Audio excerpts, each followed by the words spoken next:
ஒரு மகிழ்ச்சியான செய்தி. இதயம் நல்லெண்ணெயின் விலை லிட்டருக்கு ரூபாய் 105 குறைஞ்சிருக்கு. செப்டம்பர் 2023ல 1 லிட்டர் இதயம் நல்லெண்ணெயின் அதிகபட்ச விலை ரூபாய் 503. ஆனா இப்ப 1 லிட்டர் இதயம் நல்லெண்ணெயின் விலை ரூபாய் 398 மட்டும்தான் தமிழ்நாட்டுல. அப்ப இனிமே எல்லாரும் இதயம் நல்லெண்ணெய் வாங்கலாம் இல்ல? 2 ஸ்பூன் போதும். Lion date syrup. இதுல அயன், ஃபைபர், விட்டமின்ஸ், நோய் எதிர்ப்பு சக்தி அதிகமா இருக்கு. Lion date syrup. தமிழக அறநிலையத்துறை பல்லாயிரம் கோடி ரூபாய் ஊழலில் ஊறியுள்ளது என நாம் தமிழர் கட்சி தலைமை ஒருங்கிணைப்பாளர் சீமான் தெரிவித்துள்ளார்.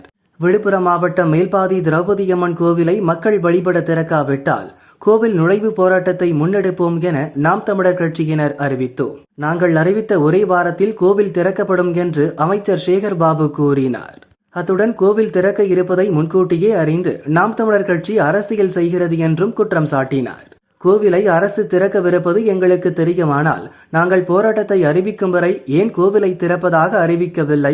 கோவில் நிலம் என கூறி ஏழை மக்கள் குடியிருக்கும் வீடுகளை பறிக்கும் அறநிலையத்துறை பெரும் செல்வந்தர்கள் வசமுள்ள பல்லாயிரம் ஏக்கர் கோவில் நிலங்களை மீட்காதது ஏன்? தமிழில் குடமுழுக்கு நடத்த போதுமான ஓதுவார்கள் இல்லை என அறநிலையத்துறை கோர்ட்டில் தெரிவிக்க வெட்கமாக இல்லையா? ஆந்திரா, கேரளா கோவில்களில் தமிழில் அறிவிப்பு பலகை இல்லை.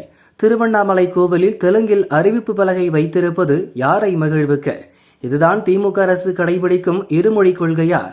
கள்ளச்சாராயம் குடித்து இறந்தவர்களுக்கு 10 லட்சம் ரூபாய் வழங்கிய அரசு கோவில் வளாகத்தில் யானை மிதித்து இறந்த பாகன்களுக்கு உரிய நிதி வழங்கவில்லை.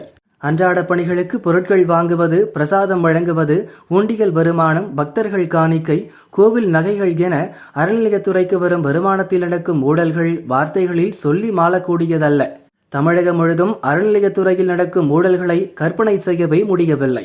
பல்லாயிரம் கோடி ரூபாய் ஊழலில் ஊறி திளைத்து அறமற்ற துறையாக தமிழக அறநிலையத்துறை மாறியுள்ளது. எனவே அறநிலையத்துறை வருமானம் மற்றும் செலவுகள் குறித்து வெள்ளை அறிக்கை வெளியிட வேண்டும். கோவில்களை அறநிலையத்துறை நிர்வகிக்க கூடாது என்பதல்ல எங்கள் கொள்கை. கோவில்களை கொள்ளையடிக்கும் கூடாரமாக அறநிலையத்துறை மாறிவிடக்கூடாது என்பதே எங்கள் கொள்கை என சீமான் கூறியுள்ளார்.